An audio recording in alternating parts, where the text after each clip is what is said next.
Bashkëpunimi mes shkollës profesionale Kol Margjini dhe bizneseve vjen të jetë në raporte mjaft mira, çka po ndikon edhe në rritjen profesionale të nxënësve. Shkolla Teknike Pyjore po bashkëpunon edhe në Lezhë me fitanishte të ndryshme, ku nxënësit që djegin degën e menaxhim pyjesh zhvillojnë praktika atje, ndërsa një bashkëpunim të fërqëm kjo shkollë po realizon edhe me bizneset të mobilerive. Bashkëpunimi me bizneset është një bashkëpunim mjaft i mirë midis shkollës me bizneset më të mira që ekzistojnë jo vetëm në Shkodër, por edhe në vende të tjera.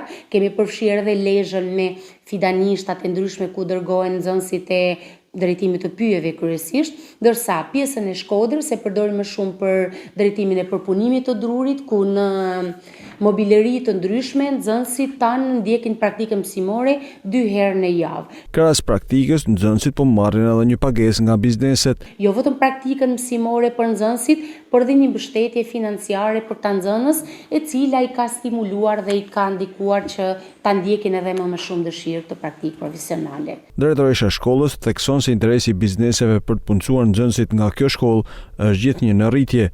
Tregu i punës ka një kërkesë të jashtëzakonshme për këta nxënës, sidomos në drejtimin e përpunimit të drurit. Ne kemi çdo ditë biznese që vinë ofrohen dhe kërkojnë jo vetëm nxënës për praktika profesionale, por edhe për t'i punësuar pasi ka shumë nevoja. Këtë vit janë regjistruar në vitin e parë 43 nxënës, rreth 5% më shumë se vitin e shkuar, ndërsa risi është edhe shtimi i vajzave në këtë shkollë.